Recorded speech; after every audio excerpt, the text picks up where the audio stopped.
Hello and welcome to the Build with Bear workshop. My name is Pat Bear. I'm here to build a model kit and hang out with all of you. I'm going to throw the Bear Cave Lego to the site, the tier 2 blue emote in chat. If you are currently a subscriber, you can reply with those emotes. If you are not yet a subscriber, you can say hi. You can use other people's emotes. If you feel like being a lurker, you just go ahead and lurk. That's also okay.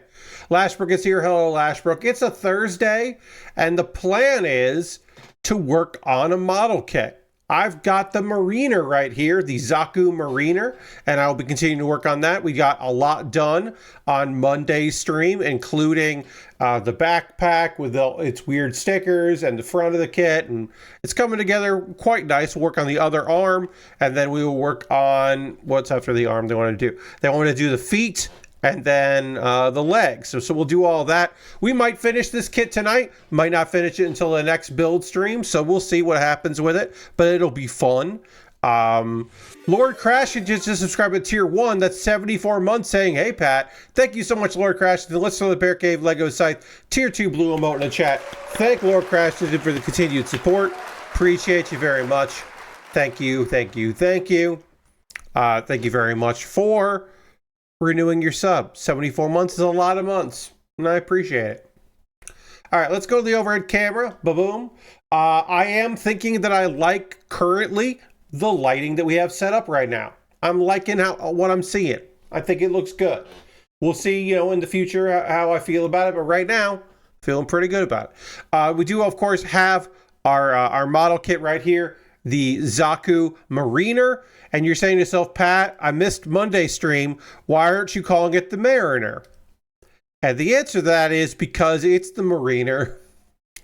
In future revisions, a version of this kit will come out that is called the Zaku Marine. But this kit is called it's called the Mariner. It should be called the Mariner, but it's not. It is the Mariner because later it's just called the Zaku Marine. So it's the Mariner. This is a kit from 2012. It's a reissue, but they didn't do any changes to it. When you get those reissues, they are new plastic at the time, but they are the same exact design, same instruction booklet. That they make no changes to anything. It's just that they reissue the kit, and it's just a new printing.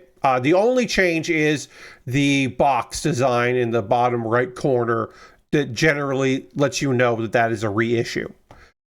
So this is a 2012 kit with plastic that is newer than 2012, but the design is 2012, and that's where we're at with it. So let's continue to work on this kit as we talk about some things and thanks.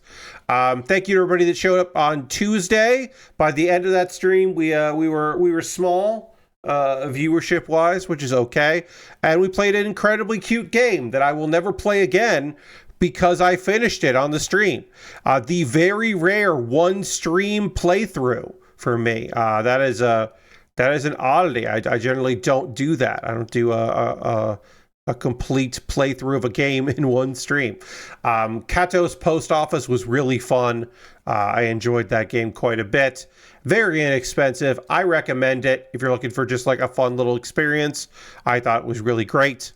And yeah, I would recommend that to other folks out there looking for a video game. Lord Crashington wants me to hit the dance button, which I will. Let me put the X-Acto blade down because that's not good. And I will use the dance button right now. Thank you for using your channel points for the dance button. Here we go.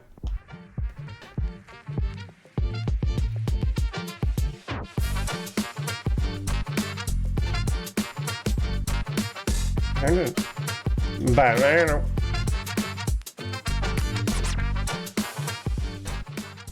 Safety dance, indeed. Safety first, folks. That's the important rule. There are not a lot of rules to the Build with Bear workshop. One of them is safety first. Another rule is that we're entertainment, not escapism. So we're not afraid to talk about the real issues of the day and conversation and all that. As somebody that lived in New York from the year 2001 until the year 2020. I do have thoughts on today. If you thought that I wouldn't at all today talk about it, that's okay. I understand. I'm not going to talk too much about the anniversary of 9/11. I am just going to put into perspective that I moved to New York and then moved to New Jersey very briefly, New Jersey City, but it counts. Jersey City is basically New York. I moved to New York in 2001, in October of 2001, late October 2001, a month and a couple weeks after September 11th is when I moved to New York. So I obviously was in Connecticut, not New York at the time. But I did watch things happen where people kind of rebuilt their lives. When I lived in Jersey City, there was a PATH train that would have gone through that I couldn't use because it was down. And it was down for the entirety of my time in Jersey City. There were plenty of people that I knew that had, they had deep-seated thoughts and feelings about what had happened and what they had gone through. It was certainly consistently a topic of conversation. It was a time. I will always talk about the fact that the only time I have ever felt good about weird nationalism was the March of 2002. My mom came into the city, my dad as well. Both of them came into the city for the St. Patrick's Day parade. And that was the first big event in New York, right? This was the first we're that year there was the Macy's Thanksgiving Day parade. There was Christmas stuff, but it was subdued. It was like one of the least attended Christmases in New York's history because people were not super psyched about traveling for good reason, understandable good reasons. People were not up for the travel. So, but St. Patrick's Day, people were looking to hang out. They were looking to be out and about. And when I say weird nationalism, obviously a lot was carried out in the name of patriotism. There's even a terrible act for it. But a lot was carried out in the name of patriotism in the months and years after 9/11. Some say we never really did ever really investigate that internally, fully as a nation. But on St. Patrick's Day, 2002, people were looking to be around stuff and cheer for things. And when I talk about that nationalism, that patriotism, that extended to anyone in uniform.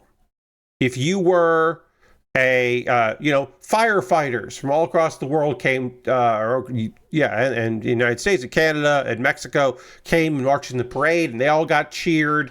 Law enforcement from all over the East Coast were there, and they all got cheered and applauded as they marched down, just as much as high school bands and random floats of Irish associations of New York and the ilk. People were just down to being seen and being excited about it. So much so that for probably the first time in its history, sanitation workers, uniformed sanitation workers got cheered. Basically anyone in uniform, any service person got wide cheers, and it didn't feel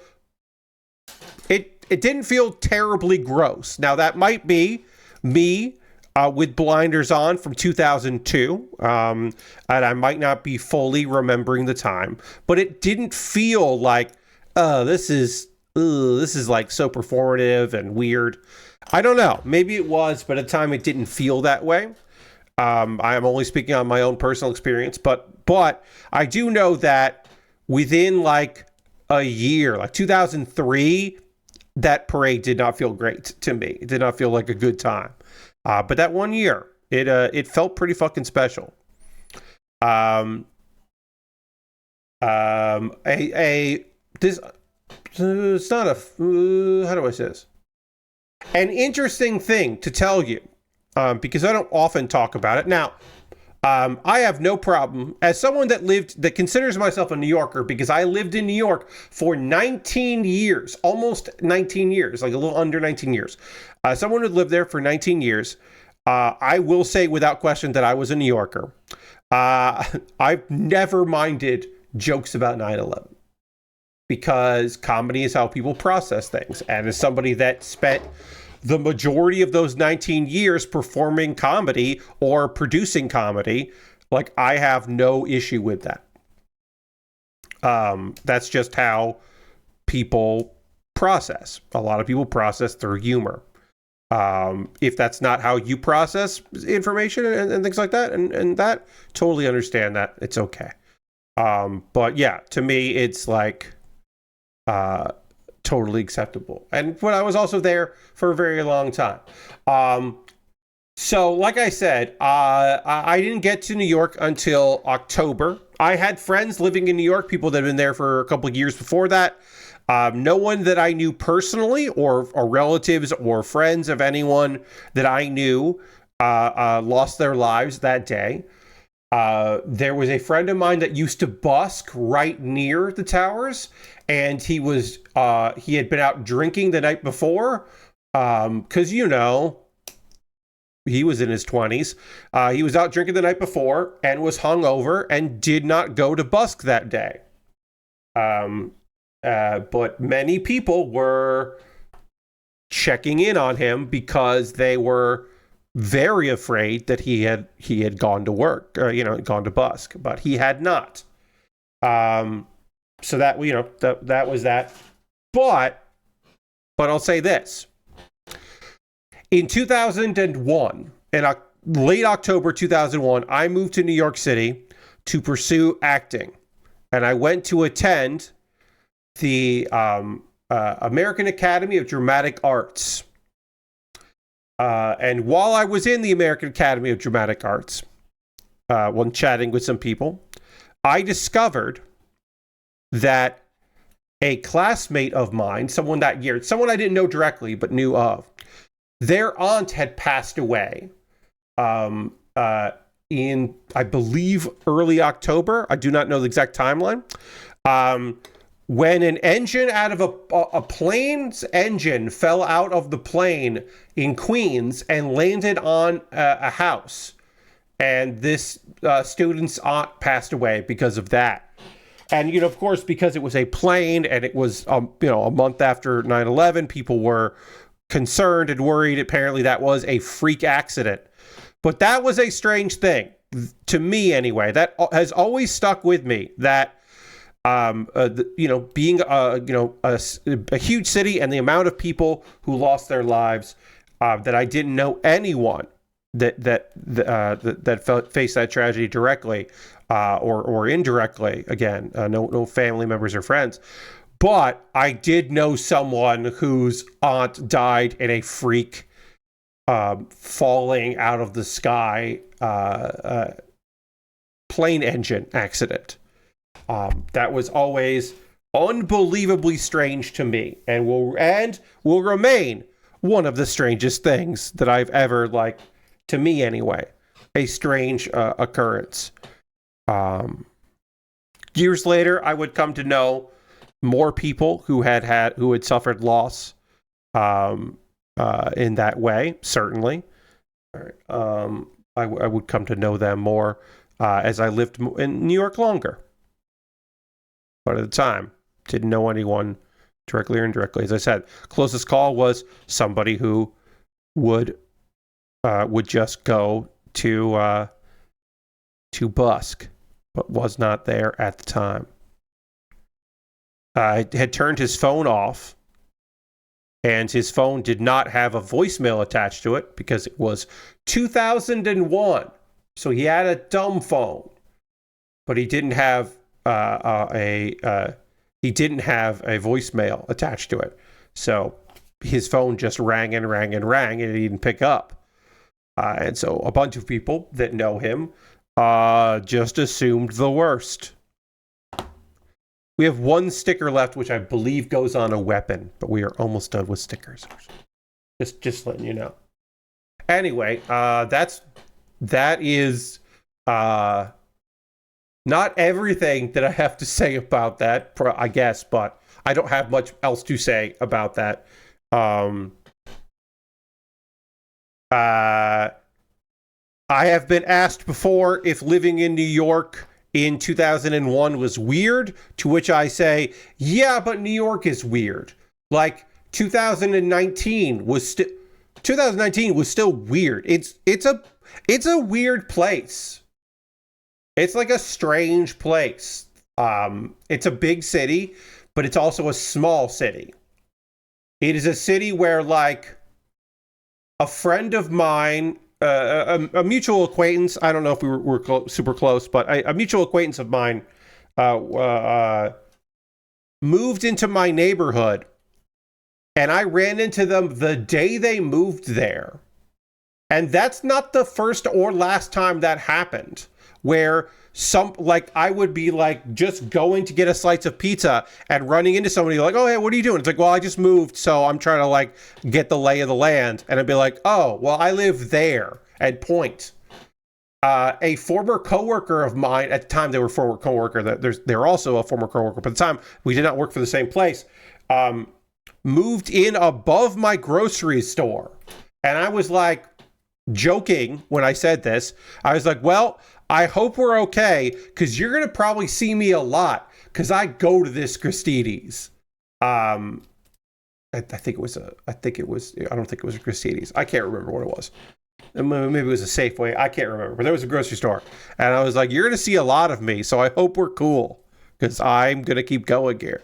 That happened consistently.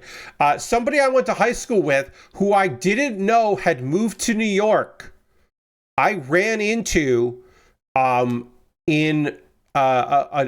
randomly. It happened a lot at pizza places. I went to a lot of pizza places. I think that's probably the only real connection to that.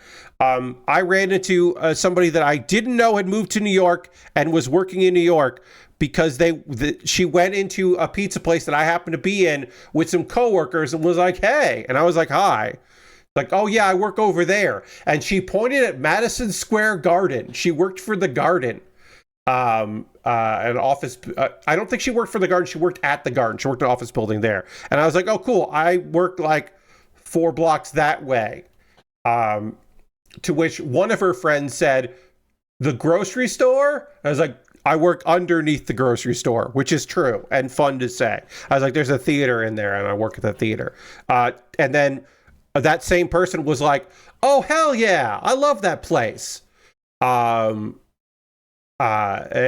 turns out that person would go to the theater. And I was like, okay, well, there's a good chance you've heard my voice before then, because I work in the tech booth. And she was like, oh, okay, great.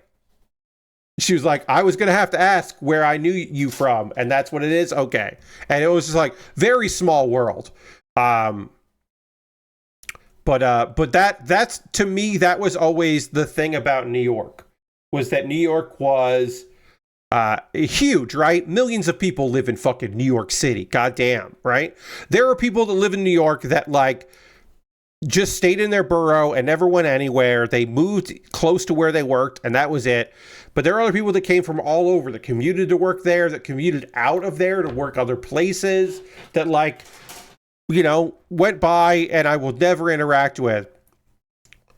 But then sometimes, like, somebody that I knew through comedy would end up, like, I mean, Abby Russell, right? Abby Russell is, like, when Abby got the job, I went, why do I know that name? And then I looked and went, oh, she works at the Magnet. At the time, she was working at the Magnet Comedy Theater. And I was like, I fucking know. I know who that is. That's weird. And then every once in a while, she would take classes at UCB, and I would, like, see her coming because she had, like, a class show or something. I would just be like, oh, hey, Abby. And if you're wondering, yes, more times than not, she would walk into the theater that I was working at, and I would be wearing a Giant Bomb shirt because I owned a lot of Giant Bomb shirts. And that was always strange. That was always a weird thing. It's only happened to Abby, where I wore a Giant Bomb shirt when she showed up, and she was just like, "Oh, hey," and I was like, "Yep." And every once in a while, it would be like, "I've owned this shirt longer than you've worked there." But that was, yeah, that would be pretty fucking consistent. Which hey, I wasn't ashamed of myself, but it was always odd that was the case. The only thing close to that was I have a couple shirts from Drawfee, which used to be a College Humor thing and now is its own thing. But I have a couple shirts for Drawfee, and Nathan I don't think he does anymore. I think 9/11, not 9/11, Jesus, what am I saying? I think COVID kind of ended Nathan's improv phase. If he still does improv, that's awesome and good for him, but I don't think he does regularly anymore. But he did, and he would occasionally have shows, and I think like twice, he had a show at UCB East when I was working there, and I was wearing a Drawfee shirt, and I'd be like, "Oh yeah, hey, what are you gonna do? It is what it is."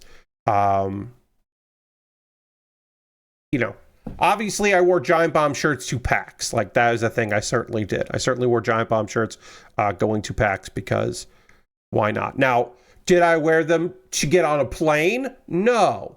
I did not wear any Giant Bomb clothes. The closest I had is I have the Giant Bomb hoodie, zipper hoodie that has like just GB on the front, kind of like in a college font, and I would wear that and not feel weird about that. But yeah, I was not going to wear any Giant Bomb shirts to the airport. It's there's a free tip for you for travelers out there. You probably want to avoid wearing a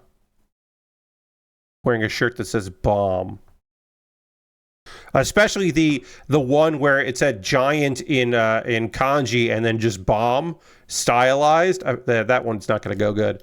Okay, so I had the same issue here on this kit when I assembled it on the other arm, where this gets like weirdly tight and doesn't. It's supposed to go here. This is how this is supposed to go, like this. It's supposed to go like that. But for whatever reason, it doesn't. It doesn't want to go there. When I start putting these pieces on, it gets weirdly tight, and it gets like pushed. I'm not sure why that happens, but it does happen, and I don't like it. I put that like that. And then this goes this. And yeah, it's not centered. When I do this, this peg is not centered, and so then it's going to be annoying to get it on to the poly cap. It doesn't want to go in the poly cap. So maybe I can do this. I can put this on here. I could try to do that. And then maybe that will... Okay, that worked. All right. So by putting one piece there, that managed to keep it in line right and fit. Great. So now we're going to panel line this arm, and then we can put it together here. These arms are mostly asymmetrical. There is this here, which implies that there is like a whip that comes out of this, or a weapon that comes out of it. But it is mostly, these are symmetrical. We will then add in a little black here. Go on that. I did not think I would talk about 9/11 today, but it makes sense. Other days, it would probably be weird to talk about 9/11. So I guess I'm glad we talked about it today. I am going to change the subject and talk about the Acclaim event. Acclaim, you may remember, went bankrupt in 2004. It is back. They have a new, the CEO and founder of Graffiti Games, the makers of Turnip Boy Commits Tax Evasion. The CEO and founder, Alex Joseph, is now the founder of the new version of Acclaimed. and they had a Play Acclaim showcase. It came out, and it is a bunch of indie games from indie studios. At least one of which I already had on my wish list. We'll talk about that. One of which came out in 2019. They self-published, and the idea is that now Atari is going to get, or Acclaim, it's that. Sorry, I keep saying Atari when I mean Acclaim. Acclaim is going to help it get on consoles. We'll talk about that. But yeah, it's just like different kinds of indies, like very safe choices of indie games. I'm not mad at it, but I think some people were expecting a lot more from it. I think it was fine. We got Toss Down, which is a top-down like survival shooter thingy. It's a assisted survival shooter. That seemed fine. Ground Zero Hero looks pretty much the same. That's an action roguelike, but it looked very much the same. Those seem very similar.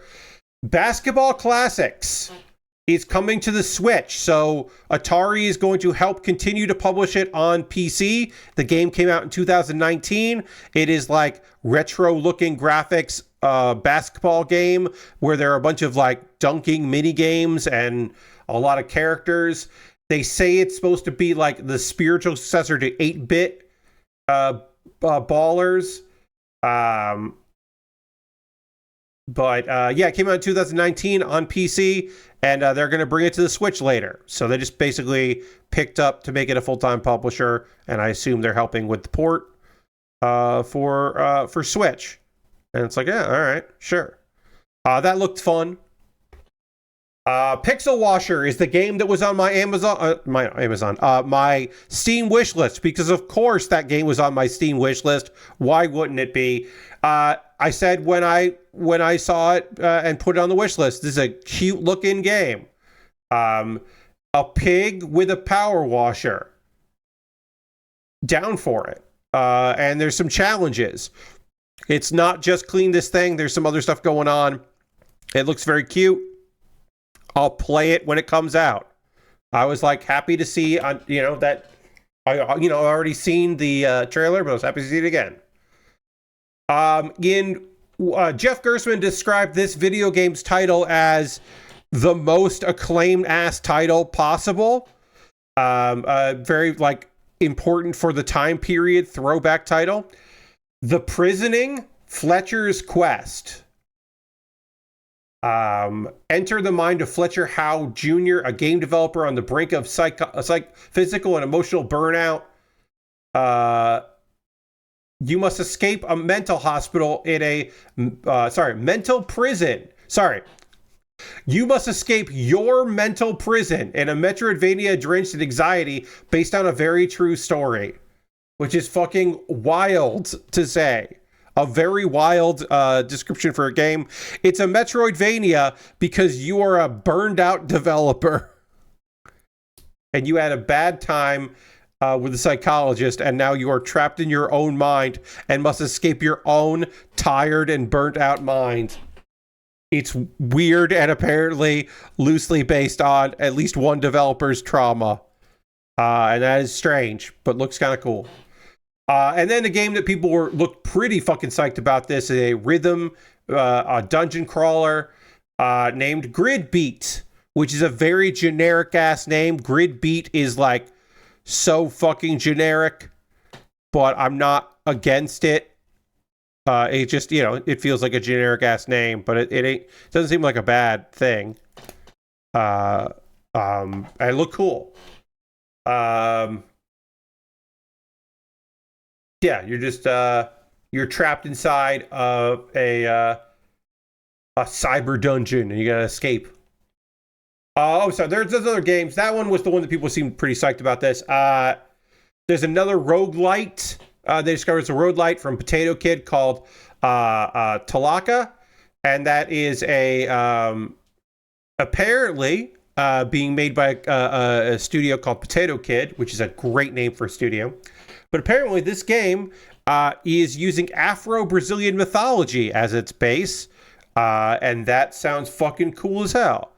Um, it is a roguelite, and it is hand painted style and looks fucking gorgeous. And then there's also Hyper Yuki Snowboard Syndicate, which is a snowboarding game that looks like its art style is more Jet Set Radio than SSX, or Tricky, that kind of thing. But it looks more akin to the wonderful world of Jet Set, which I ain't complaining about. It just looks cool. Looks fucking dope. And then the final game is another Metroidvania, which is out now on PC and coming to consoles, I guess, because they're going to port it, which makes sense. And that is Katanaut,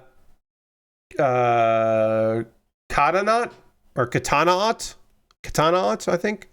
And that is a Metroidvania roguelike that has apparently lots of cosmic horror influences. And that seems pretty cool. And yeah, that's the lineup.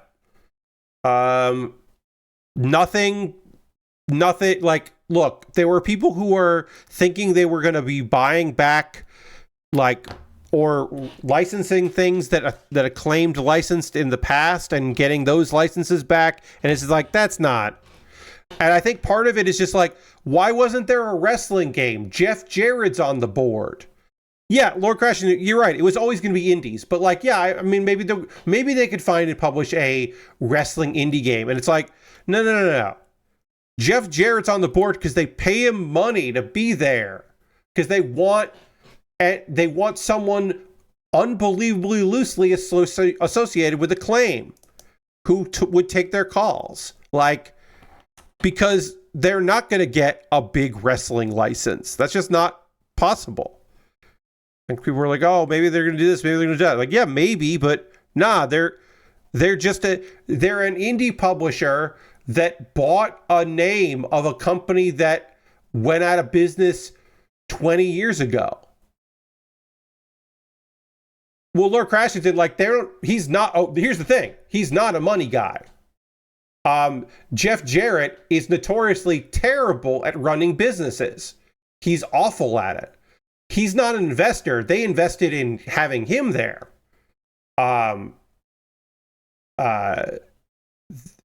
Because of name recognition. Because he's been in one acclaimed wrestling video game. But is around and is a name that people are interested in hearing from, and they can bring him out and see whatever. But he's a bad business person. Terrible at running businesses. So, like, hopefully, Jeff Jarrett is not involved in any of the finances with this thing. I don't imagine he is, but I certainly hope he isn't for the sake of that company and the people that work there. But yeah, that's Acclaim. Acclaim is now an indie publisher, and they're publishing a thing. They're publishing some stuff that seems like, yeah, that's what you do. Yeah, you do some Metroidvanias. Yeah, a rhythm roguelike, sure. A pixelated power washing game, yeah, these are all safe bets. The fact that I'm surprised they aren't publishing a quote unquote baddish art style multiplayer fuck around game. I imagine that's coming. They decided to do a sports title instead, an older sports title instead. I say buying the Acclaim name to revive it for indies is not a great business move either. Well, Lord Crashington, you gotta understand this part. This is what I would say. It wasn't like, obviously I don't know. It couldn't have been much more to buy that name than it would be to pay someone to help you come up with, or a group of people to have you come up with another name, a new name for a publisher. Like, a bunch of people watched that would not have watched Fight Guy Publishing, right? Blue Dragon Publishing isn't going to get the eyes that Acclaim got for the Play, showcase. Like they've already gotten that money back. Now, will that lead to sales? Who knows? But it's already led to attention they otherwise wouldn't get because people have nostalgia. And they'll be like, oh, okay. And then they'll look at them and they'll go, there's some indie games or whatever, but they got a bunch of people, they got eyes. And that's why you do that. You do that so that people go like, oh, and don't think too hard about it. Like, wait, didn't they go out of business? None of these people have anything to do with Acclaim? Oh, these are just indie games. Okay. But hopefully, some people that are like, oh, that sounds cool. Oh, that game is out? Ooh, I'll get that. Like, oh, that looks cool. I didn't know about that game, Whatever ends up happening. You never know where inspiration's going to strike. On Saturday, I'm going to be playing a video game that is free to play and came out in March, and I've never heard anyone talk about it, but there was a random Instagram reel that I saw last night and went, oh, that game looks cute. Huh, I'll play that on Saturday. And it turns out it's like free to play, and you can buy like DLC for it that is different skins for the main character to change the look. And I'm like, oh, neat, seems neat. Maybe it'll be good, maybe it won't. But it's fucking free, so I don't particularly care too much. But like I said, that game has been out since March, and I don't know anyone that's played it. But thank you, Instagram reel of somebody playing it and talking about it. Thank you, indie VTuber I don't know who was playing that game. It makes me go, oh, I'll check that out. Now I'm going to find out if I liked it or not. All right, so this has got to be on an angle, but I can't see the angle, so we'll put this in and figure it out once we combine it. It's got to be like something here. A couple other news stories. Konami continues to be really shitty when it comes to AI.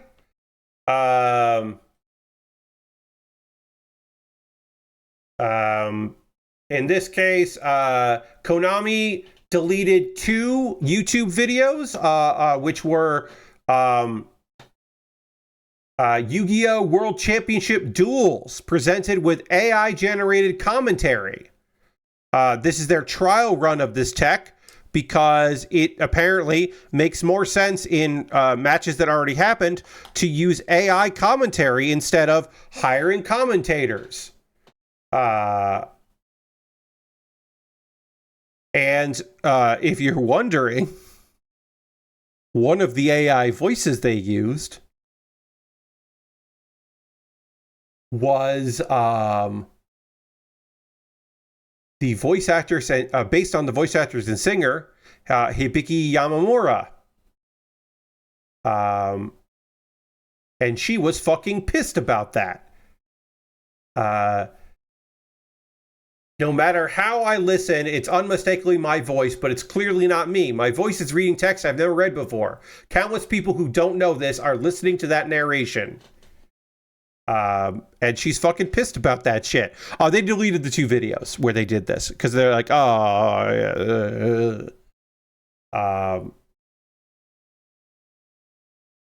and apparently, that voice they're using is because she did a visual novel, and apparently, the creator of this character is like, yeah, I scraped the performance out to make, yes, my AI voice is, that in the question is based on her voice.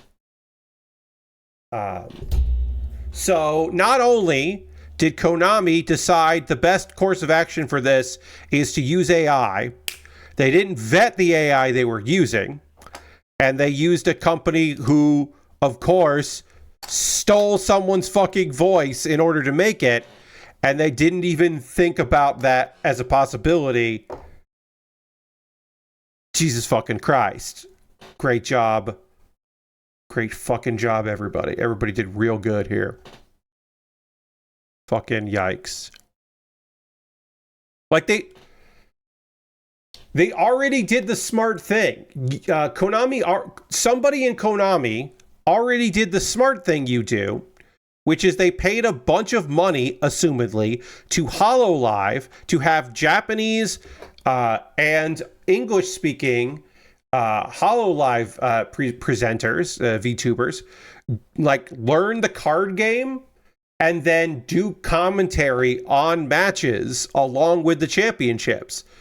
And therefore, a ton of people who otherwise wouldn't be watching that shit watch that shit because they want to watch the VTubers they like.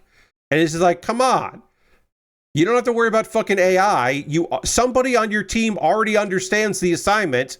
If you want to get new eyes on your thing, you go to places where they're not typically already bought in to hopefully get them interested in it.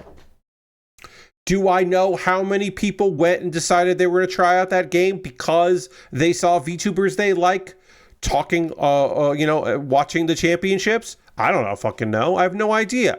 But it's not zero. I can tell you that. It's definitely not zero. Just stupid shit.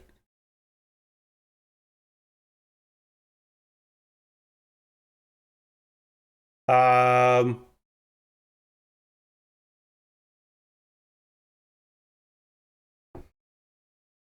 not going to talk about... I haven't seen a fucking second of Borderlands 4. I have nothing really of importance to say about Borderlands 4. Except to tell you that obviously Randy Pitchford fucking sucks. He's a fucking creep and he sucks. Of course, that goes without saying. But also, there is a location in Borderlands 4 called Embracer's Bluff, which is certainly a reference to Embracer, as you may know. Honestly, the only reason I knew it was coming out was because ads on Hulu. Yep.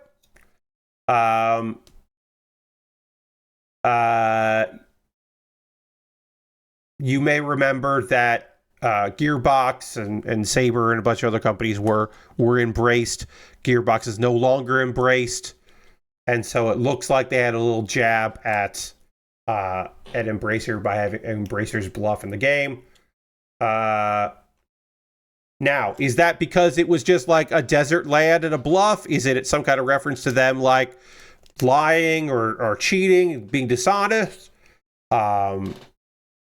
Maybe. Is it a coincidence? Possibly. Should it be in the game? Probably not. And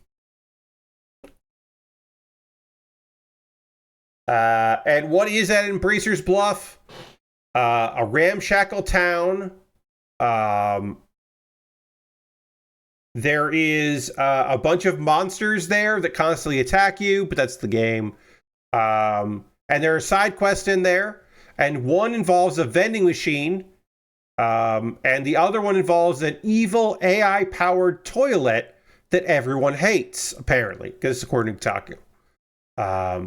And your job is to get rid of the talking toilet that nobody likes.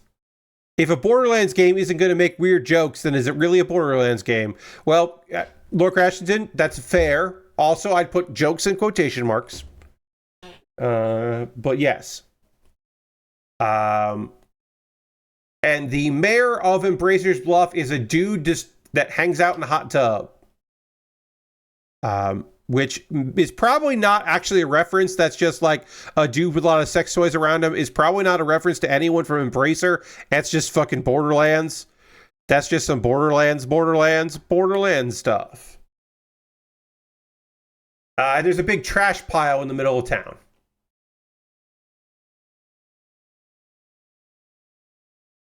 Kotaku did do its due diligence and has asked for comment from Gearbox.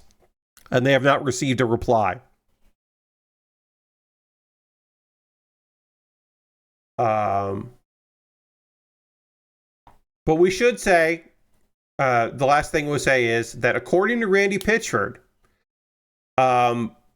the story of Borderlands 4 is inspired by their time being owned by Embracer, and that's why the game is about an evil, powerful god that controls everything and hates freedom. So, you know. But again, Randy Pitchford fucking sucks, and so we're taking everything he has to say with the biggest grains of salt possible. Because he does, of course, suck shit. Let's see. Anything else?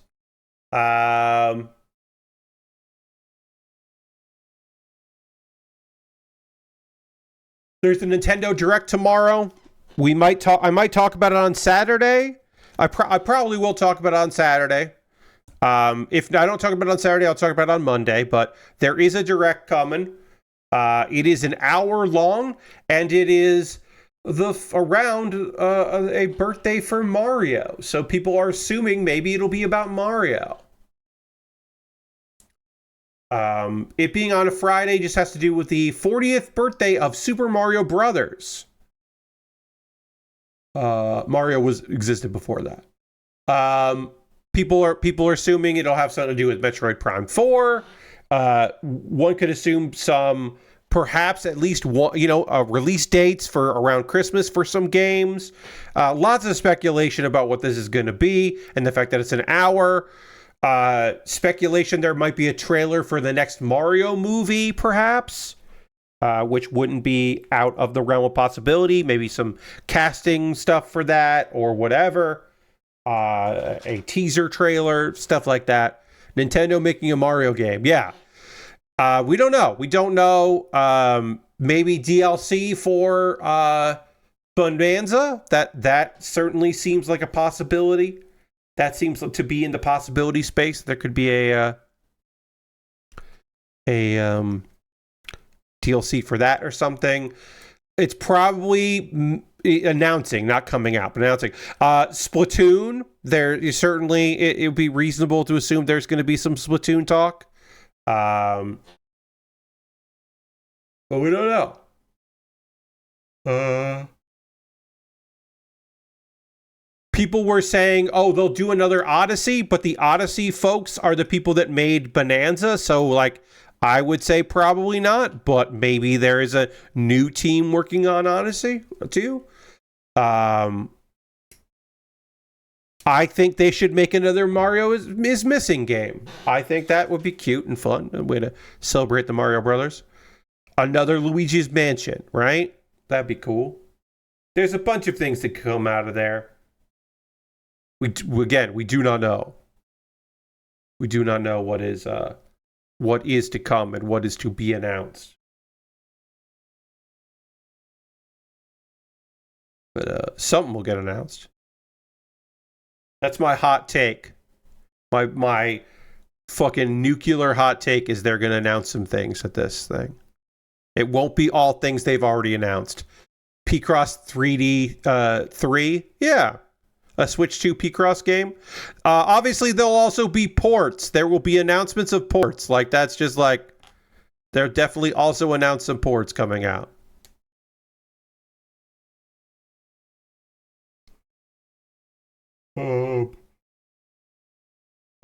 I think I put this on wrong. So we'll put this around. Yeah, I think I put this on backwards.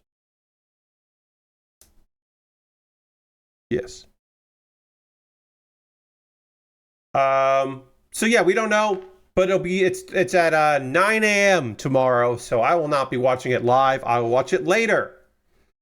I'd be surprised to see DK DLC announced before Mario Kart. Yeah, I don't know. I feel like Mario Kart's gonna have a much longer tail, and so they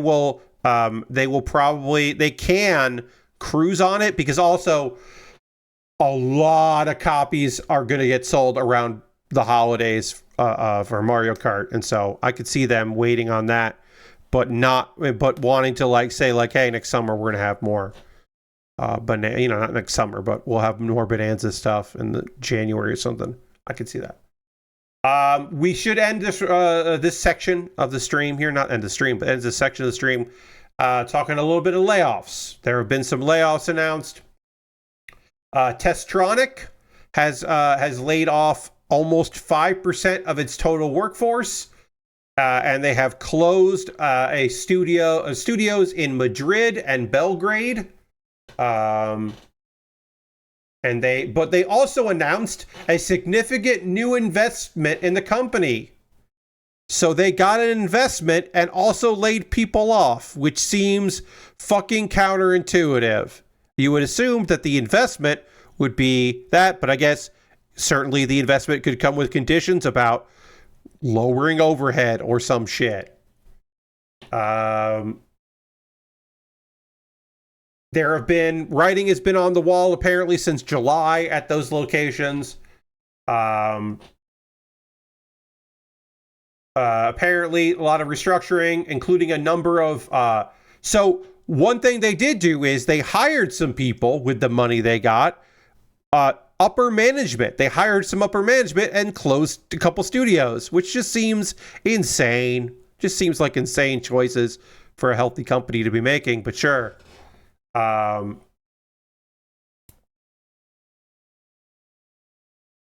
They closed down studios, and they retired the studio name Catalyst Group. 4.8 of the total workforce is that there.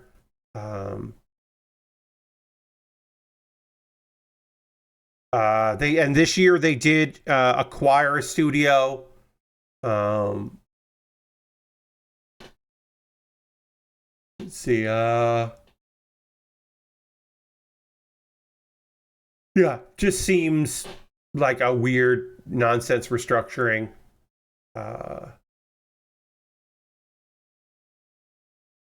They also closed Secret Six Madrid this summer.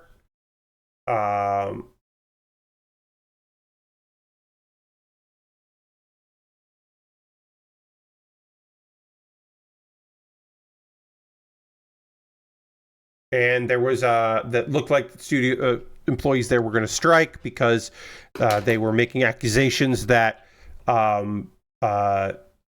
Testronic was basically sabotaging them in order to justify closing the studio, which is fucking wild, just goddamn wild. So rough shit over there. And then over at Ubisoft, more layoffs. This is within the publishing team. Right now, told just 9 people, but that's still 9 people no longer with jobs out of the publishing team, which seems wild considering that they just got such a huge investment. But again, it's never about that. It's always just about lowering overhead and trying to make certain numbers inflated and look bigger and better than they are. By saying like, oh, we're doing all this stuff. Oh, we're reducing headcount. That will make things worse, but we're doing it.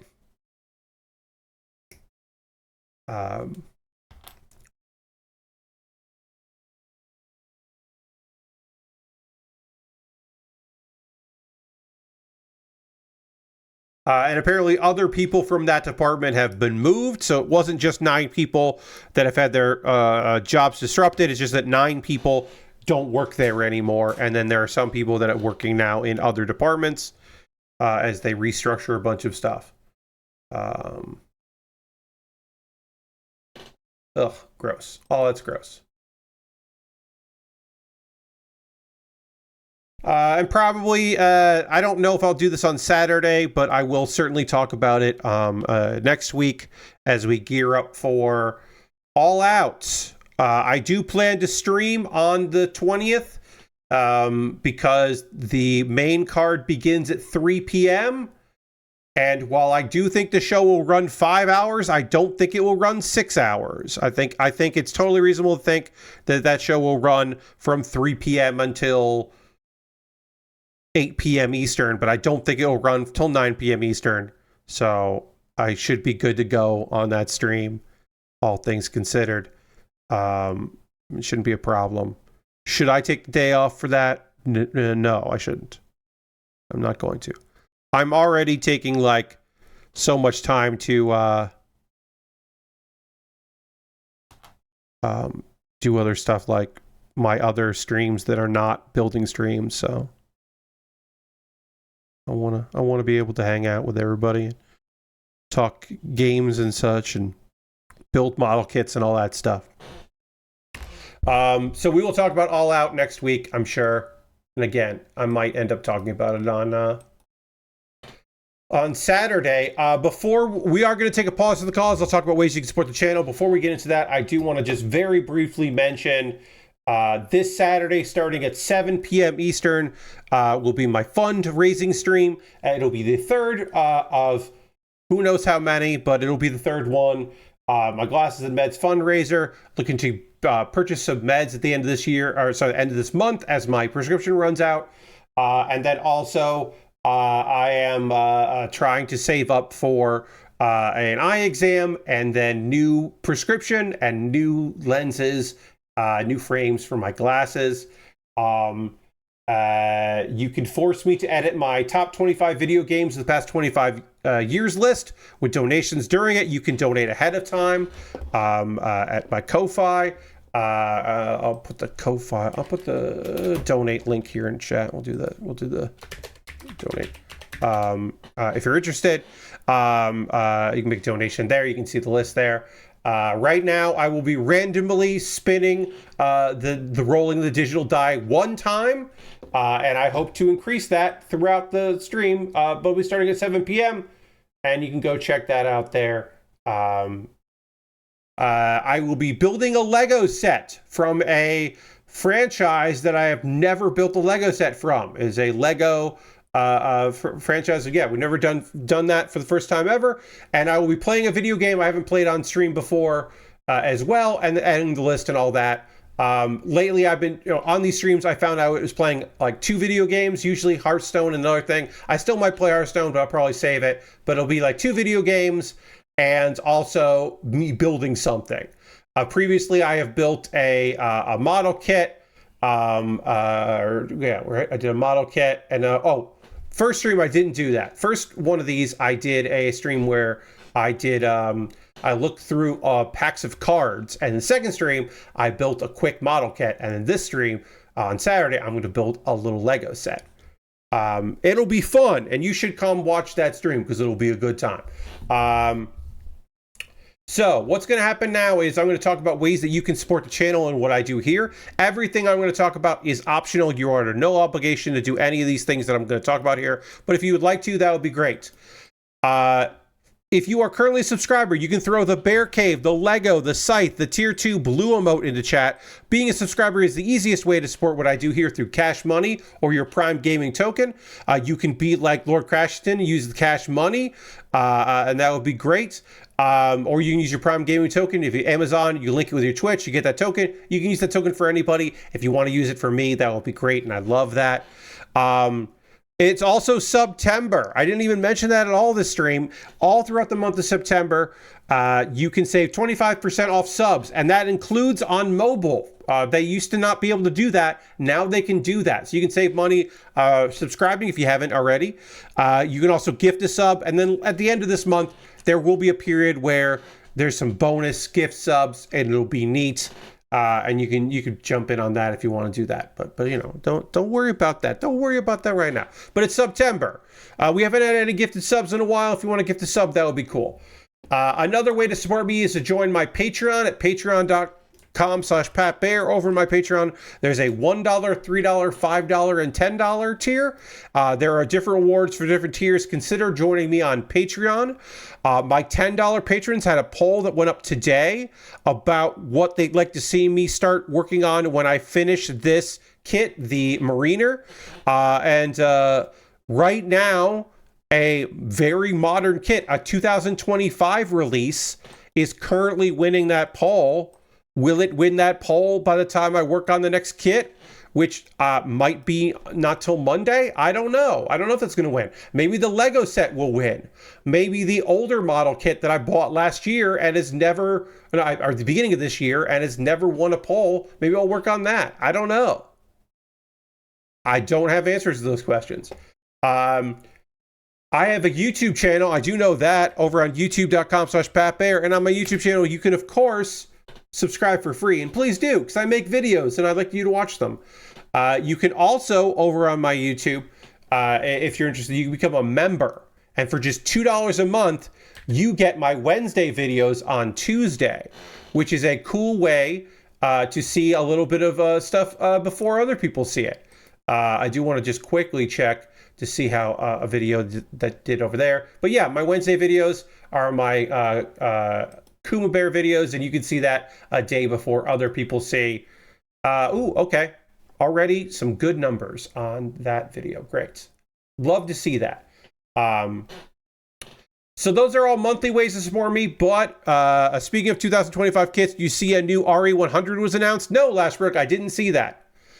Did not see that. I was barely online today, so I did not see that they announced a new RE100. That's cool. I hope it is released in a timely manner, and it does. They are available. But that's cool. I do like the RE100 line. I think that is neat. So those are monthly ways to support me. If you would like to help me out just on a one-time basis, you can throw something in the tip jar to my Ko-Fi or my PayPal. And everything I make through direct donations through YouTube, which includes AdSense. So watching my videos helps me out. I am months away from getting $100 in my AdSense account, which will let me then get that money like a month late, like fucking half a month to a month later. But then use that money to buy model kits, and it'll be great. I'll be able to buy a bunch of stuff to build. That would be awesome. So watching my videos helps me out tremendously for that. YouTube, stuff like that. Like I said, memberships, Patreon and Twitch, all that. I take that money and I buy model kits like this Mariner, which I saw and went, ooh, that's a good price. And there was like a sale going on at USA Gundam store. So I was like, I'm getting this kit because I've never seen this on Amazon. So past you as a member, supporting me, helps me buy cool shit. In line with that, I do have a wish list. I mentioned I have a wish list on Amazon.com. It's an early 2026 kit. Okay. Is it not the same Baowu that's already your RE100 kit? It's not a re-release of the Baowu? Or maybe I'm thinking of another kit, but I thought there already was a Baowu RE100. But that's a 2026 kit. Lashbrook's a liar. Moving on. Not talking about that kit anymore. Thank you, Lashbrook. But yeah, that is neither here nor there. I have an Amazon wish list. And if you would like to buy something for me to build, you can see the wish list there. There are Lego sets and model kits. There's inexpensive things. There's very expensive things. Some stuff has come down a little bit in price. Other things are no longer available right now, and hopefully they will return to Amazon as things start to shake out. Various ways. But yeah, if you see a model kit or a Lego set you'd like to see me build, like, you know that I did a Dragon Ball Daima kit not too long ago. If you want to buy the other one, you can, and then I'll be able to put those together in a Dragon Ball Daima diorama, which would be fun. But all kinds of things and things on that wish list that I'd be happy to assemble if you wanted to pick it up for me. And yeah, some of that stuff I'm going to buy anyway. If you want to buy the one-piece Lego set that is not incredibly expensive, the Windmill Village hut set. If you want to buy that, you could do that. If you want to get Shanks when he still had two arms minifig, which I would like, you could pick that up and I will build that, which would be fun. It would be fun to build that, to get a little bit of One Piece. I'd love to have a Shanks minifig. I'll have it hang out with Sonic, with the Sonic minifig that I have, and the Shadow the Hedgehog minifig that I have. I think that would be fun. But yeah, my alternative to Amazon is I have a wish list on Throne, and anything bought on Throne or Amazon will come to me in the mail. We'll get a dedicated YouTube video about the thing and then jump the queue and be the next thing I work on. Because if you're going to go out of your way to buy something for me to build, the least I could do is build it as soon as possible. So there you go. And then Also, I do have the most convoluted way to support me financially is to go to USA Gundam Store. At USA Gundam Store, you can buy a gift card there, and they will send you an email with the gift card code. Then you can send me a whisper here on Twitch or a DM on Twitter or Blue Sky or Mastodon with a gift card code, and I will use that gift card code to buy something from USA Gundam Store, which is just kind of cool. I'm sorry, I got a message that looked real, but is not real, so that's fun. That's always fun. I just happened to notice a message that I thought was real, but it isn't. It's just somebody that literally says, how's things going with your streams? Just saw your channel, thought your tweet. Have to say you doing pretty good. No, I don't. I don't think you're a real person. Maybe you are. But if your opening conversation is, how are things going with your streams? And we've never talked before, I'm just going to say you are probably not a real person on Twitter. That's just my guess.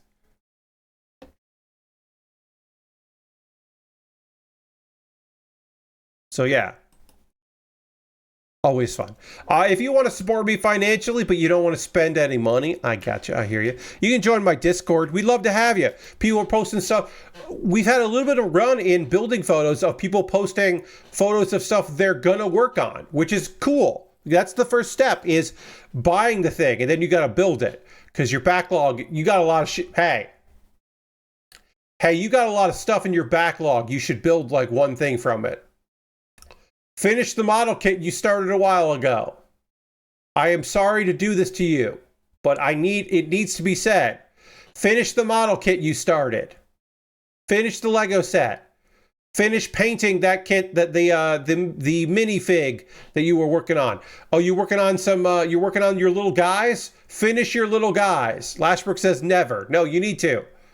Your little guys their capes aren't painted. Paint the capes of your little guys. Do it. Get it done. Work on that diorama. Make it look cool. Finish the weathering you're doing on your Gundams for your diorama. Do the thing. When you can. But you should. You should. You like it, so you should do it.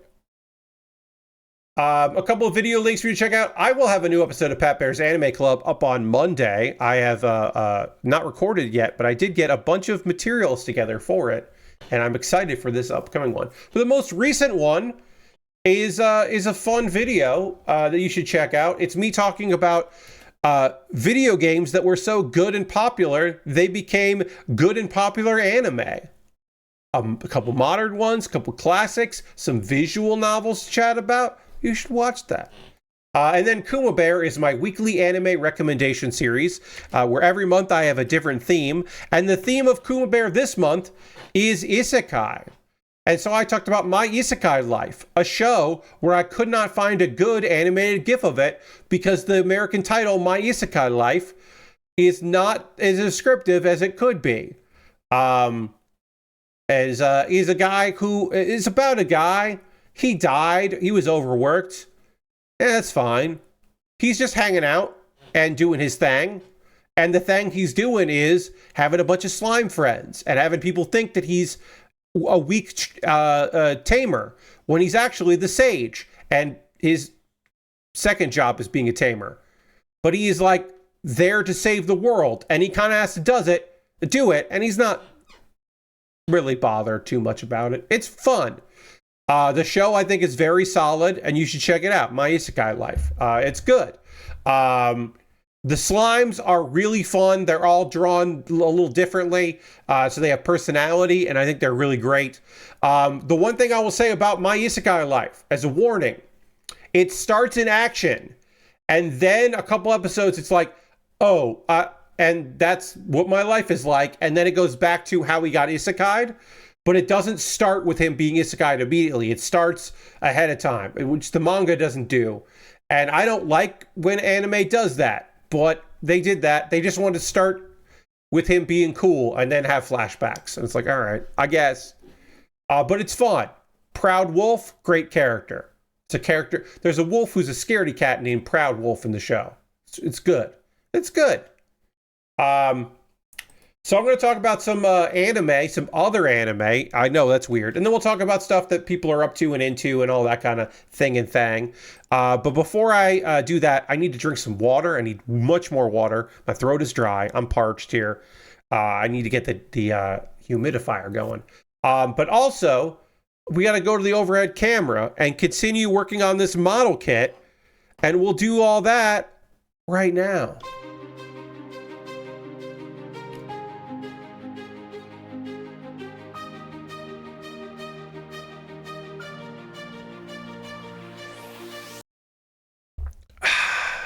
All right. So let's continue working on these legs. We have now finished the part where we can do everything at the same time, the symmetrical parts. And now, so we're going to work on one of the legs, and then we will work on the other leg. And I don't think we're going to finish this kit because we got legs and like the waist connection. And then we got to do... yeah, we got that, and then like, yeah, we got a few other things we have to do on this kit and build a weapon. So I don't think we're going to finish this tonight, but I think we'll finish it on Monday, which is the next time I'm going to be doing this kit. But let's talk about some anime. City. Another fun episode. A bunch of things happened in this one. There were like...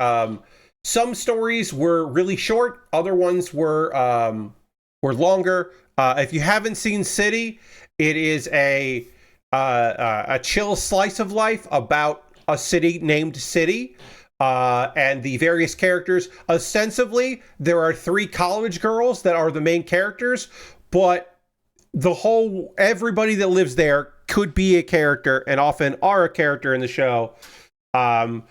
Much like we start with, I should say, if you haven't been following me talking about this show, a lot of this comedy is slapstick and visual gags, which are notoriously difficult for me anyway to describe properly. So I'm just going to give you like some of the plot points because the show runs fast. And sometimes it's a thing where I'm like, I don't need to talk about that. So I'm just giving you like a brief overview of things that happen in it. And occasionally a little bit of commentary from yours truly about the things that happen there, if it's particularly really fun. And I'll do the same thing for the episode of New Panty and Stocking with Garterbelt when we get to that as well. Just kind of an overview. I don't go deep into it. I just kind of give you like, here's some things that are happening in this, and then you can decide if you want to go watch the show yourself. In the case of certainly City, you should fucking watch it because it's great. It's just real good.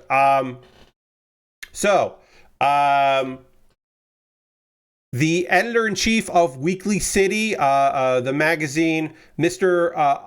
Adatara and Surubshibi are like reminiscing about their youth because they're all from City. So they're all like talking about how great summers were. And so they decide they're going to have a summer break. And I imagine we'll see more of that outcome in the future. But what it means is the Western Bistro, the cafe that a bunch of people from this show work at, is going to be closed for the summer because the owner is taking a summer break. That's just how that's going to work out. So that leads to a bunch of characters trying to figure out how to make money because their summer jobs are gone, including trying to convince Nakamo to wear a cute outfit and make and film it to make money, which is not supposed to be lewd, I don't think, but like had a little bit of a like, that seems creepy. But I don't think that was necessarily the intent of it. Like that wasn't the joke of it. But it was like, oh, you're being a creep. But it did read a little creepy. Nakamo does a bunch of odd jobs. There is we see a different restaurant, which is very much like similar in many ways and different in other ways, and so deliveries for that. The mangaka from the show is working on a new production called Self-Esteem, which seemed very funny based on the art, and I'm looking forward to like seeing if anything comes of that, if they do anything with that. Let's see. All right, so this is got to go like this. Goes like that, and then I need C23, which is right here. Then we get into some. There's only been a little bit of romance on this show. Tadawaku is going to Riko's house because to invite Riko out on a date. And then there's a bunch of people. Apparently, Riko has a fan club that is run by the team captain of the captain of his soccer team is apparently the leader of this fan club, which he was not aware of and is annoyed about. And he tries to shoo them off by saying, well, unlike you guys, Riko and I actually like each other. Like, she likes me back. To which Riko is just like, oh, no, not really. Which fucking devastates him. But it turns out, even in this episode, he does not give up. Later, the two of them get involved in some shenanigans. Because there is their class is trying to like be remembered. They're trying to like, the exact thing they're trying to do, I don't think it was lost in translation. I think I just didn't quite understand what they're trying to do. But a bunch of dumb goofs in order to like have the town always remember them, which I thought was a pretty funny a couple gags there for that. All right, we need this one, we need that one. And then we need A1. I believe this is going to be on the feet or on the legs to connect to the feet, because I've built a Zaku before. Later, yeah, they do that, and then the characters from the beginning of the episode who are trying to relive their glory days in the summer, they go to the beach, and then a downpour happens, and they slowly get overwhelmed by the water and then the rising tide. And then a bunch of fake previews happen for like the next episode, which I don't think are real. I think it is just a plot device. But there are a bunch of moment or little scenes of Takawaku trying to get Riko to date him, and them eventually ending up on a remote island, but it's still not working. And I don't think that's going to be the next episode. I think it'll be funny if it turns out I'm wrong, but it didn't seem like that was going to be the next episode. Instead, it seemed like that was just playing with the format, which I like. I like people playing with the format. Speaking of playing with the format, this episode of new Panty Stocking with Garterbelt is 2 stories in one, and it is set up at the top with Garterbelt doing it. This is an episode of The Twilight Zone. Garterbelt is doing a Rod Serling impression. This is The Twilight Zone. These are non-canon. These are not part of the storyline, apparently. These are non-canonical scenes that are, in my mind, neither one is a Twilight Zone parody. They're parodying the Twilight Zone to just do weird shit that isn't normal, but they're not doing parodies of Twilight Zone episodes, if that makes sense. Hopefully I've made some sense there. But yeah, they're just doing non-canon episodes, which is funny, a funny premise. So the first story is Panty is an alien who has landed on Earth and is absorbing the life force of men through sexual intercourse, which is a little... this episode is... or this part of the episode is a little bit species. It's a little bit alien. There's a lot of alien at the end of this particular story. Yeah, so it's a little bit species, a little bit alien, because then Brief shows up and Brief kills Panty, but that she's not dead. So then Panty assimilates with Stocking, who is playing a scientist, and Garterbelt gets killed. And Garterbelt was another alien that was there to investigate Panty. And then the investigator puts his mind into Brief, and they fight. And then at one point, Panty and Stocking, as two different aliens, become a hybrid, and they are just the alien queen. It just becomes aliens. It just becomes like Ripley versus the alien queen. It is this show has had a lot of pastiches and things, and this is just like very direct. Again, it's just supposed to be a wacky world thing, and it's fun because the end of the episode is that the Panty and Stocking hybrid gets sucked into a black hole, which may or may not have come from inside the alien. And then apparently the entire universe gets sucked into that black hole. The end. That's the end of that story. Very weird. Even for this show, very weird. That's the first half of the episode. The second half of the episode is real like we're in fantasy world. We're in like an epic Conan the Barbarian style fantasy going here, where we have Panty is a barbarian and is riding a dragon that is apparently stalking the dragon.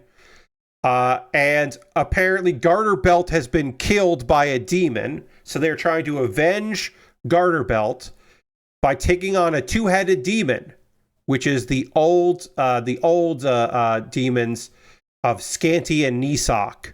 Because remember, everybody's got names that are similar to Panty and Stocking. So they have to fight this two-headed demon. We have Brief. The character Brief makes an appearance as an elf. Eventually, this epic that doesn't take too much time because it's half an anime episode. They show up at a demon's lair, and she is in a form of a dragon. Stocking gets killed, but that allows powers up Panty as the warrior in order to defeat the demon, fulfilling her revenge, but at what cost? And when I say the death allows her to defeat her, it's not that she powers up because she is like overcome by grief. It's that she uses the carcass of Stocking Dragon in order to kill her target. All right, so we have a choice here of which front part of this leg we want to put on. I don't know which one I'm going to pick. I think I know which one I'm going to pick. But we have leg options here for our mariner. Anyway, that's the end of the episode. It's fucking weird, even for this show. Is it weirder than sperm that is all these sperm cells that are definitely characters like pastiches of Fast and Furious characters? No, it's not weirder than that, but it's still weird. It's still very weird. Okay, so do we want to put this piece on? Like, I think it's going to be the full bodied one, but we can also put this piece on, which just is not as, it's not as big, and I think we're going to go with this. I think this is just going to look a lot cooler. So we'll get that together. But yeah. Panty and Stocking with Garterbelt. I definitely don't think I would recommend it if you've never seen the original series. The sequel series, I think is better with the knowledge. I want to look at this. I want to see which one do they choose here. Okay, yeah, they chose the full piece. Yeah, we're going to go with that. So yeah, I can't tell you, like, hey, if you've never seen Panty and Stocking from fucking 15 years ago, I can't I don't know. Was it, when did it come out? 2010. So yeah, 15 years ago. I can't tell you for sure. You definitely got to watch this show, but I will say it's fucking weird and great, and I really like it. So like, I don't know. Maybe you should watch it. It's good. It's dumb and good. And it's like, who am I to tell you not to watch a dumb, weird, ultra violent, weirdly sexual show full of just insane references? Like, who am I? Who am I to deny you that weird experience of seeing it? All right, so this is going to go like this.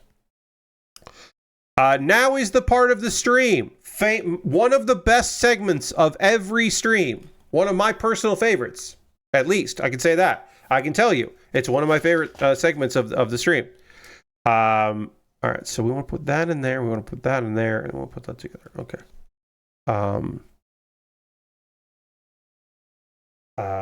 One of my favorite elements of the stream we'll do right now. And that is where I ask you to talk about what you got going on, what you're up to, what you're into, what you've been up to.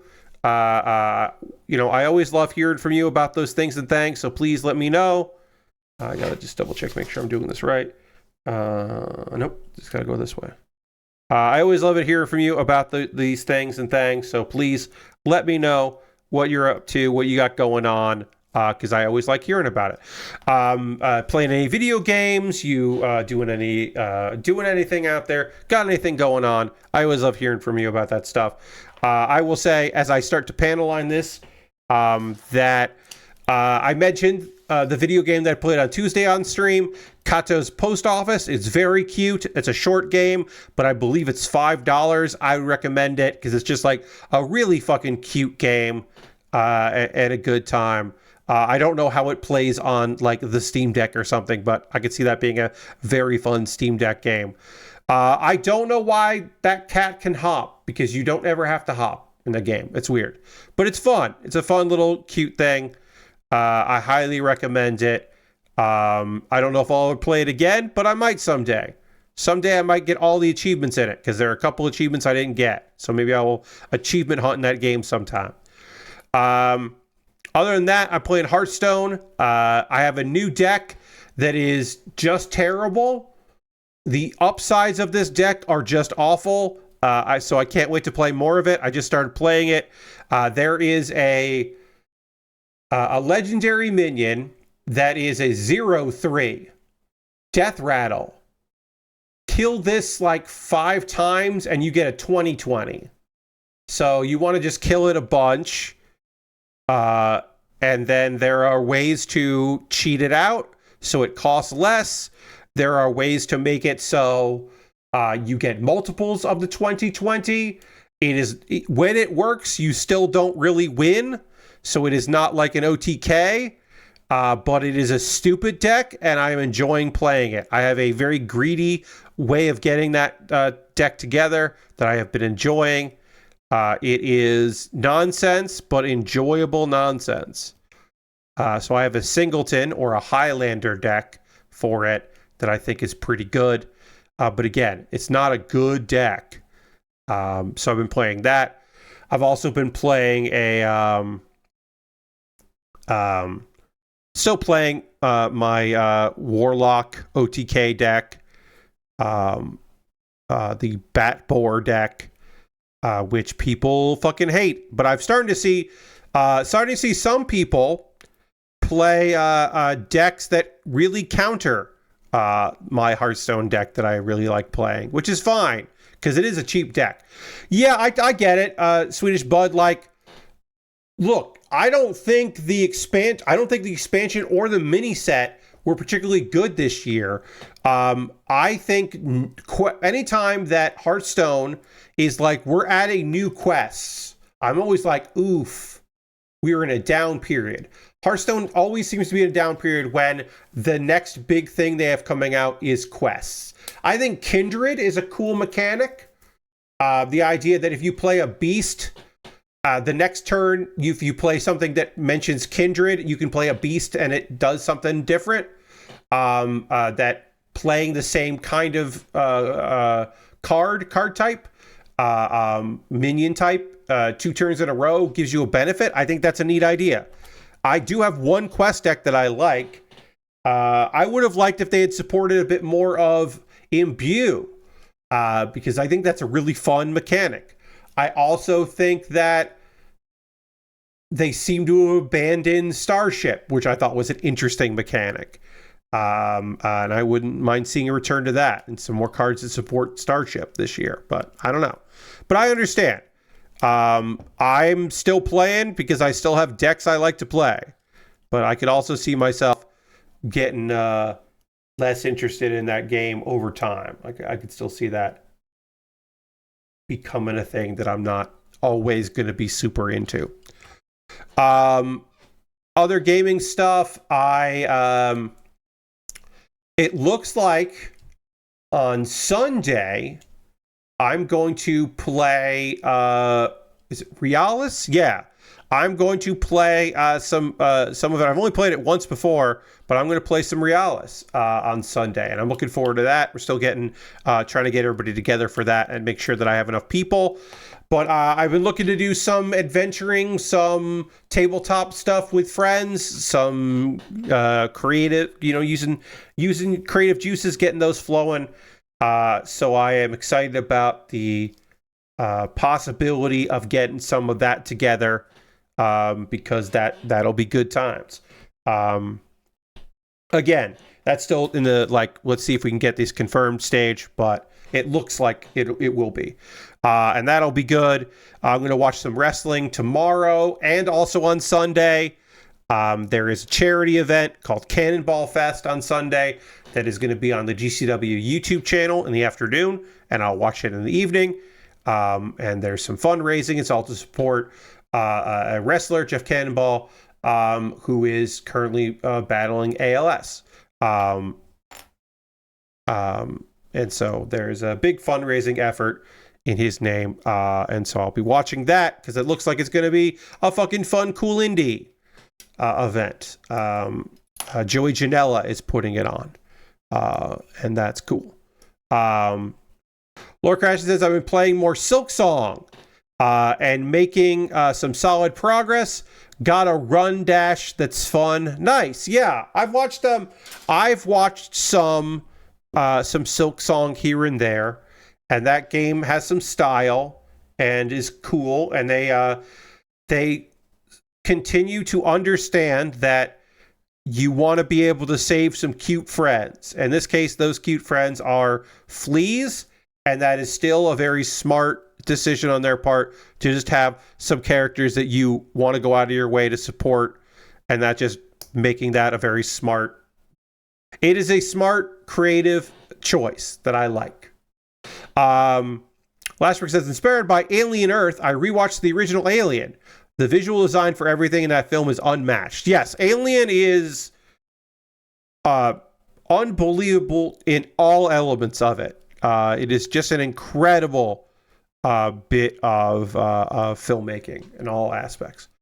You tend to forget how grimy that ship is. Yes, it is fucking lived in. It is not flashy. They are trying to tell you right off the bat, this shit is not Star Trek. We are not making a Star Trek thing here. This is a corporate and bullshit, which is great. I love that for them. There's a terrible SNES game that has a flea protagonist, if I recall. I don't, you know what? I don't know exactly what you're referencing, but I don't doubt that at all. I don't doubt that exists. Lashbrook picked Metroid Dread back up and did some quick sequence breaking so I could get the secret Kraid kill. Nice. Yeah, Metroid Dread just seems miserable in some aspects. In some aspects, Dread seems incredible. And in some aspects, it seems like kind of a slog. But, you know, to each their own. Swedish Bud, talking about Hearthstone, says, it became harder to acquire viable decks through arena play only. Yes. I definitely agree with you there. If you were focusing on arena, it became that certainly is right and true. Yeah. That was my main reason for quitting. Also, the older, more simple archetypes appealed to me in a way.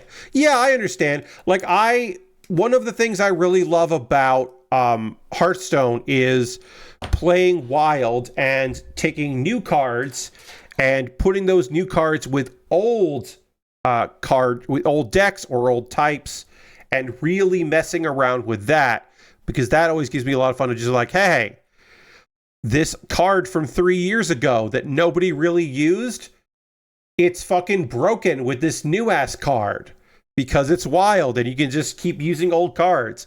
And suddenly this card that like is seeing play that hasn't seen play for like several years, because it's like, oh no, because Warlock didn't have an expensive card that you wanted to cheat out on turn, on a turn. But now there is an expensive card you want to cheat out. There's actually like two, but so you can cheat it out with Blood Bloom, and now your health is a resource again, and you can just do wild, weird, stupid shit with this card. I've always loved that, and I'm psyched that that's in the game as a viable thing. It always makes me happy. Let's see. Dirty says, I've been watching The Mentalist and just started in on Borderlands 4 tonight. Well, Dirty, we did talk about Borderlands 4 a little bit earlier. I hope you have a good time with that game. I am not super myself. I am not a Borderlands person these days. Have not been for quite some time.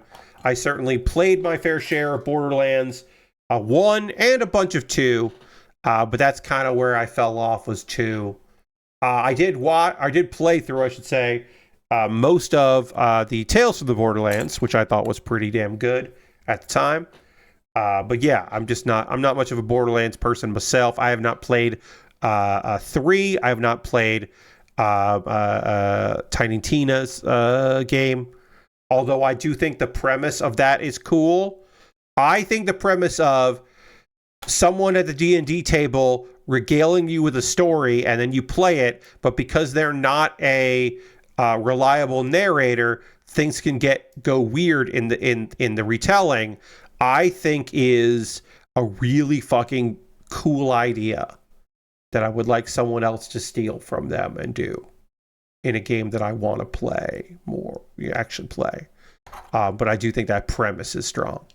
But I hope you're having fun with it.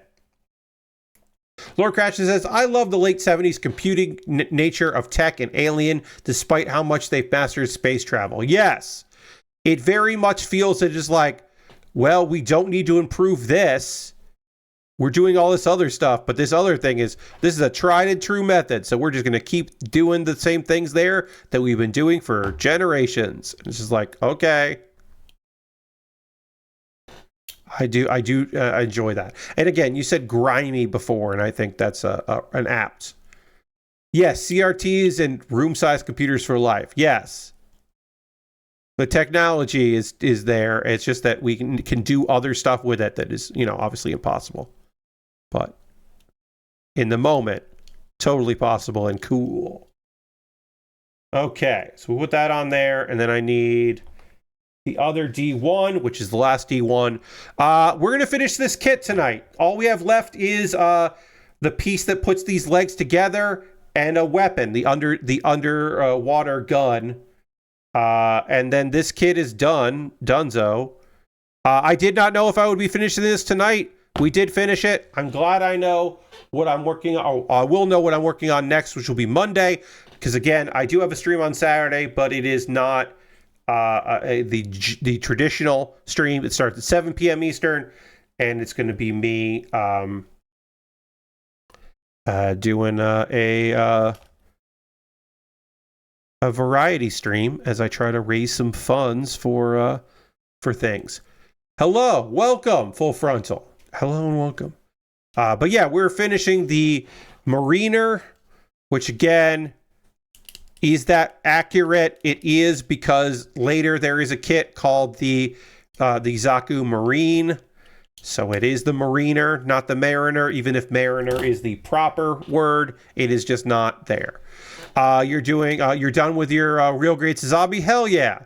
I love that Real Great Sazabi. It is a great kit. I have the clear version, the ruby red version. So it is all different shades of red and some black, but mostly shades of red that's all clear, which is a gorgeous kit. One of my favorites. Just one of the best looking kits I've ever built, because that clear is so nice. That was such a pricey kit. I bought it at a convention, but it was totally worth it. And it was a great build experience. One of the downsides of working on clear kits, if it's pure clear, they don't look great on camera. But the ruby red and the different reds, the shades of red on that, looked real good on camera. So that was a nice experience to do that kit years ago in a different setup than I have now, but still good. I have zoned in a bit I got a new webcam, and so this is the third stream with the new webcam. It came on Sunday. I realized that apparently one of my issues was having auto white balance.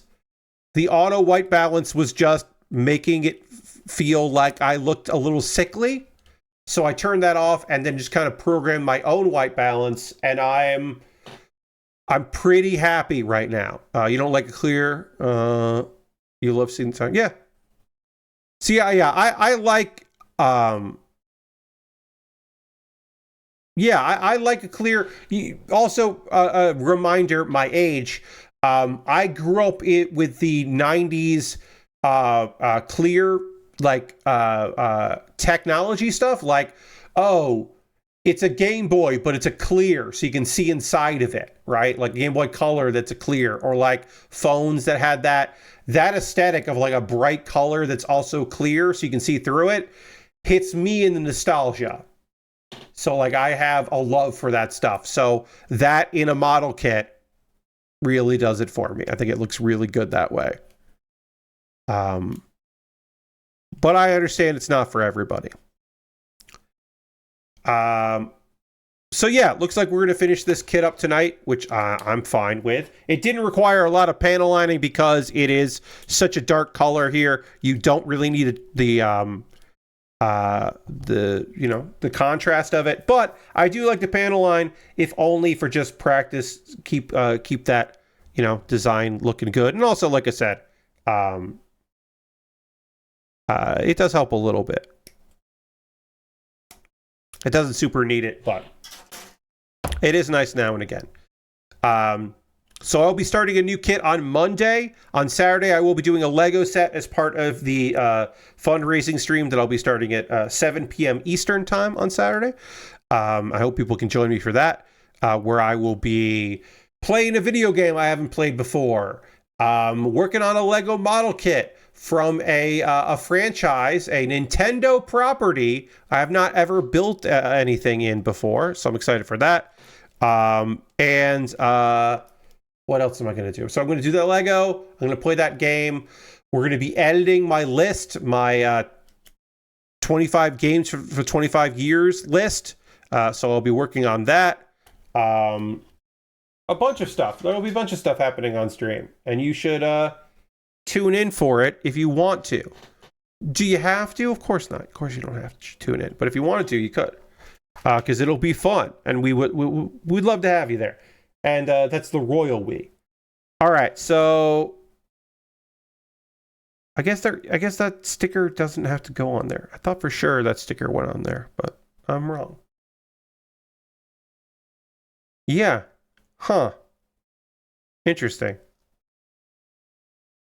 All right. If I had the paint for it, I would paint this red, but it's not. I thought for sure there was a sticker that was included that would cover that up to make it look like it does in the photo. It's not there. That's okay.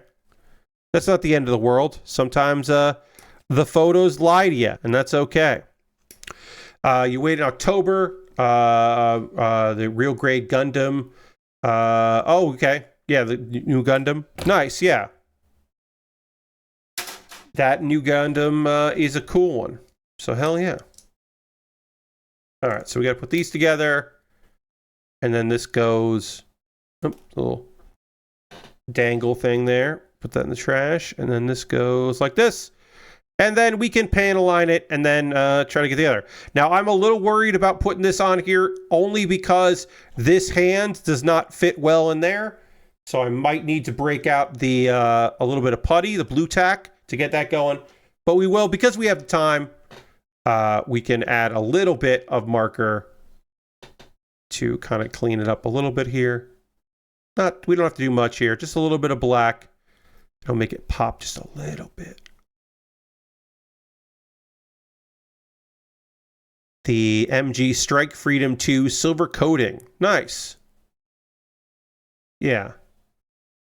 What kit do I have in my backlog? I've got a strike. It's a high grade strike, but I do have a strike. Which one is it? Let me look. Let me see here. I have the Mighty Strike Freedom, which is a cool looking kit. I mean, I've built a lot of strikes, a lot of the Strike Freedom kits. I've built a bunch of them, but the Mighty Strike I think looks good. So I will be interested in putting that together at some point. That's in the backlog. That'll take a little while. It's a fairly big kit. Yes, that is from the Seed Freedom movie. I have now built most of the kits from Seed Freedom. Not all of them, but most of them. I do need to build that Blitz, the upgrade of the Blitz Gundam. I do need to build that at some point because I really like the Blitz, so I'd be happy to build that. Blitz, I've always said the Blitz Gundam is Death Scythe adjacent. It's not a Death Scythe, but it's adjacent. It's in the neighborhood. They're like associated. Okay, so let's get this hand together here. Gonna pop this out and then put this on here, and there's gonna be a peg there. Okay, great. And then this should pop right in where we need it and do that. Come on. There it is. Okay. Now it's holding the weapon, and then will it stay in the hand here? Or will the hand stay in when I pop this in? Come on. What do I got to do to get this going? Goes like that.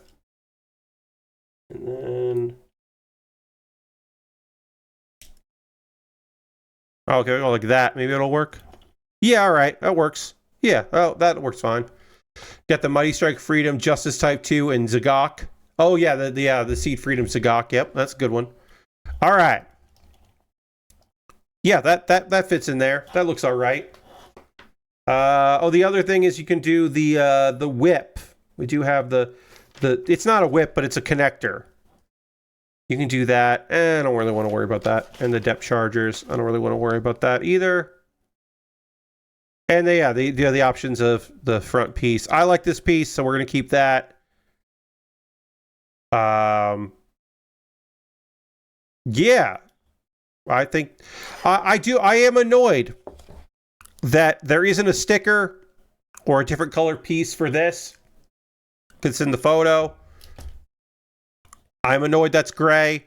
I wish it wasn't, but you know, what are you gonna do?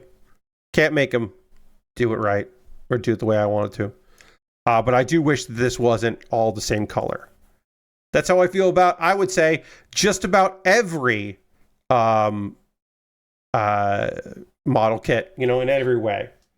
It's annoying. I'm not like mad at Bandai for not doing it, but I would say this. If you're not going to have this be a different color and you're not going to give me the sticker, don't make it a different color on your photographs. I would say that. I think that's fucking fair and reasonable. Don't say it's going to be there. There's also some transfers. I could do some dry transfers, but I think we're good here. I think we're good to wrap that up. So that is going to do it for tonight's stream. I thought the Mariner, or the Mariner, that's a fun kit. I like the look of this kit. I think it's neat. But just as a reminder, as we kind of wrap things up tonight, my next stream is this Saturday at 7 p.m. Eastern. I will be starting at 7 instead of the usual 9 p.m. Eastern. The stream will run until it's over. I don't know how long it's going to be. It'll probably be at least 3 hours. Trying to raise some funds, so please come hang out if you can. I would love to have you over there for even a minute or two if you'd like, and it'll be fun. I'll be playing a video game and working on a Lego set, and it'll be a fun time raising funds. If you can't make a donation, you don't have to. That's okay. If you want to donate, you can. I'll put the link there. But we are going to raid right now. That is how we end every stream around here. We're going to go find somebody doing some cool stuff and go spend some time with them. So I encourage you to come along on this raid. We talked about Borderlands 4, so let's go see Arthur Geese play some Borderlands 4, and so we can get a little bit of a look at that. I think that's a fine enough way to end the evening. So feel free to come along on this raid. Reminder that my next stream is again this Saturday. I'm going to take this image away so we don't have to look at that. This Saturday at 7 p.m. Eastern. I hope you can come. If you can't come, that's okay. And if not, come back on Monday as I start a new model kit. I want to thank you all so much for being here. I hope you have a great rest of your evening. I'll talk to you soon. Goodbye, everybody. Goodbye, goodbye, goodbye, goodbye, goodbye.